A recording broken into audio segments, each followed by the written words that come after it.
Hey everyone, First the T here. Thanks for checking out this YouTube channel. All right, well, we'd like to start by welcoming the 2021 Valero Texas Open champion, Jordan Spieth. Jordan, congratulations. 6 under 66 to get the job done today, your 12th career win. Moved to number 7 in the FedEx Cup standings.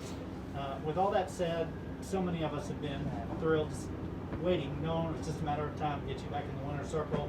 Here you are. With that said, if we could just get a few comments. Yeah, I feel grateful. I feel really, it kind of bounces off and on right now when it hits me that, I'm back in the winner's circle.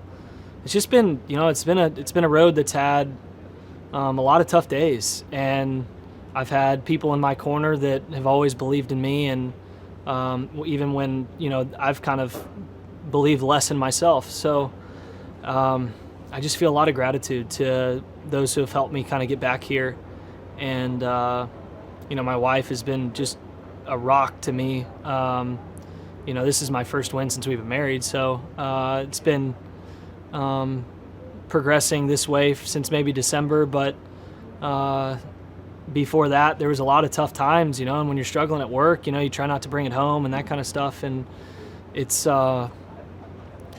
I'm very grateful for the people that I have around me. I'm blessed with a great family who's always, just looking out for my best interest. And I've got an amazing team, and I get put in position, and I've got full trust in everyone that's on my side, that they're going to be the best at what they do. And I've just got to go out and feel the freedom to go enjoy playing golf.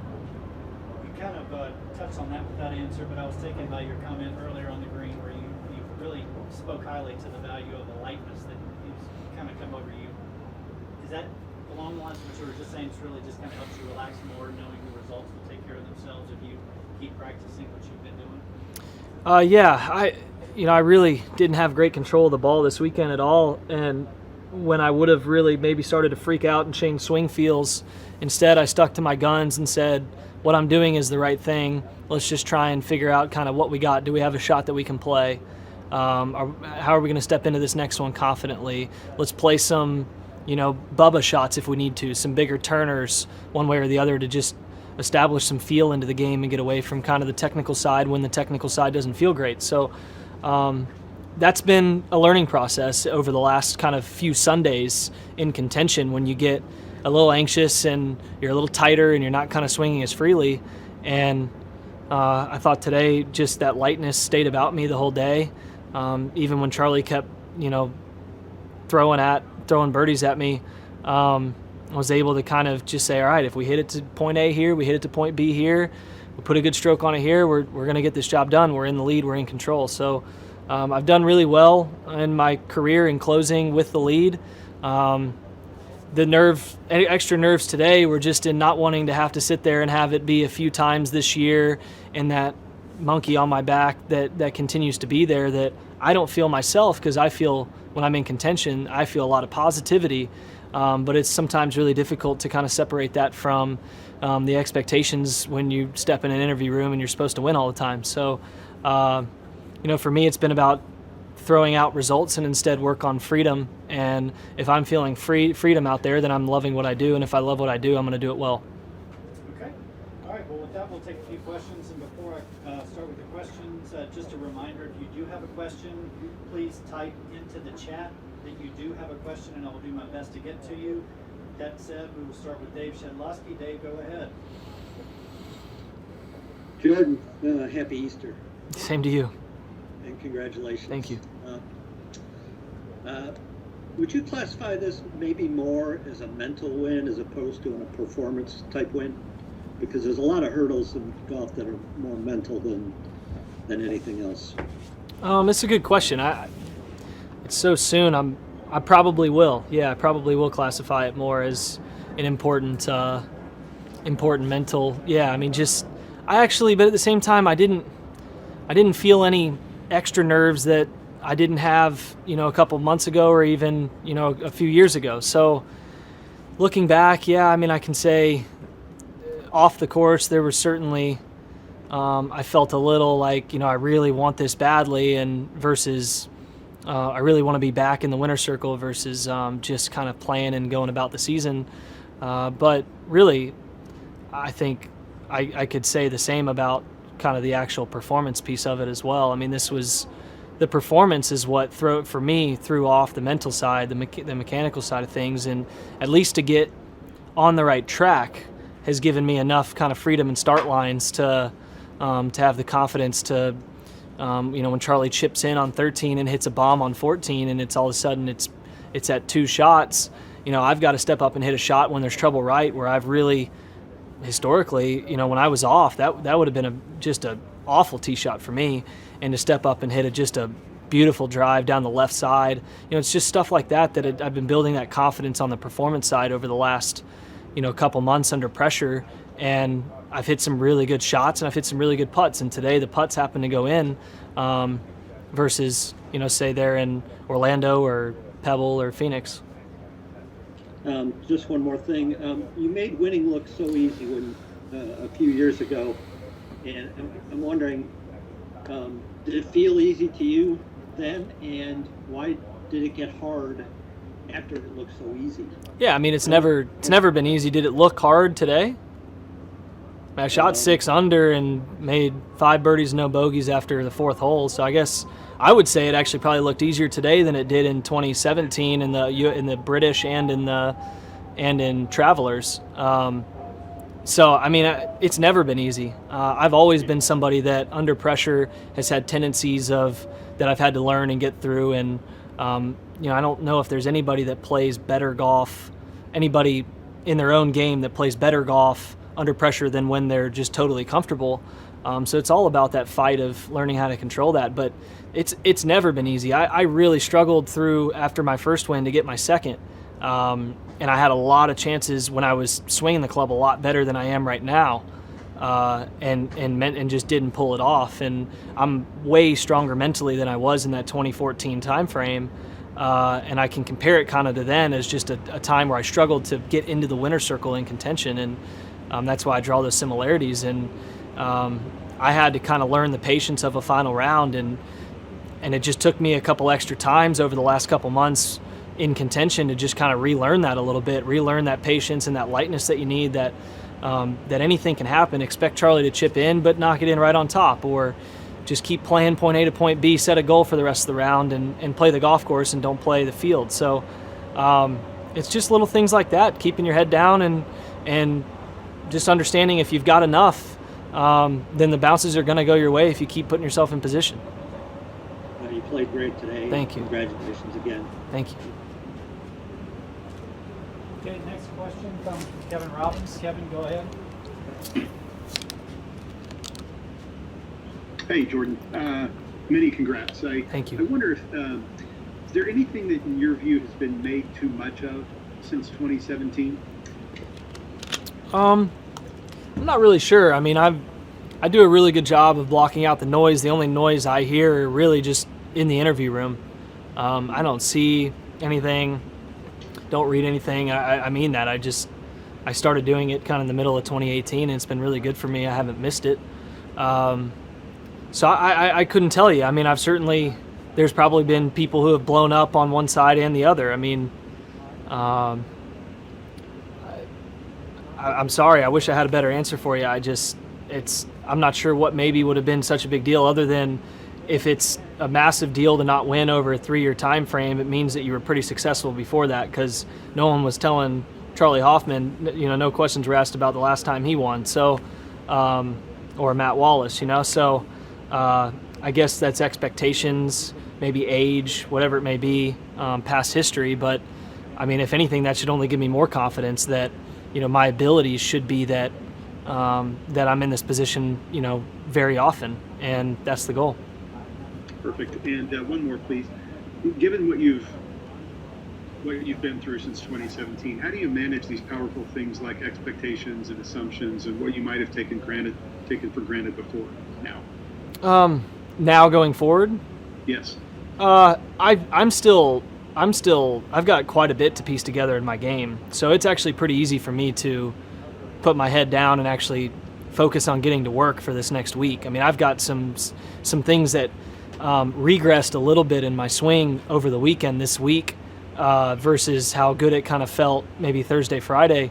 And so it's actually pretty easy because until I get to hitting, 8 out of 9 or 9 out of 10 shots the way that, a couple of them felt on Friday, I'm not done working at what I'm working on. I mean, and when I look visually at kind of my action right now, it's kind of, there's some good pieces to it that are close to at least matching up into the golf ball appropriately, but the consistency and the cleanup and kind of the tightness of the swing has still quite a ways to go, and that excites me. I mean, that really excites me at this stage where I'm at. Great. Thanks very much. John Pearl Fields wanted me to tell you. Okay. Congratulations. Yeah, I'm sure I'll get on the phone with him in a little bit. Thanks, Kevin. Thank you. Okay, next up we go to Tim Schmidt. Tim, go ahead. Hey, thanks, Jordan. Congratulations. Thank you. 12 through 18, I think coming into today, you were at 10 under. I know you haven't done this in 3 or 4 years, but did you feel like, hey, you know what? I'm in a spot where I know I can score. I mean, was there a comfort zone knowing that going into those final holes, I think you have 3 birdies in that stretch again today, but it just felt like it was something where you knew, hey, this is a place where I've been doing it. So it was a comfort spot for you. No, it's a good question. Actually, for me, it was I hit the fairway on 9, and I thought, okay, any uncomfortable tee shots I have now are kind of over with. I thought once I make the turn on 10, you get a little bit of it. It's visually, it's just an easier 9 to hit tee balls. Other than really 14, it kind of disappears on you a little bit. I thought 14, 15 were the 2 tee balls that were important, and the other ones I felt just a little bit easier on. But I've just had a really hard time on number 1, number 4, and number 9 historically on this golf course visually. And I thought once I kind of got that ball in the fairway on 9 and made a par, and those guys made par, I felt really confident going into the back 9 with a couple shot lead, even though I knew Charlie was playing well and the wind was dying down. He'd have to make birdies.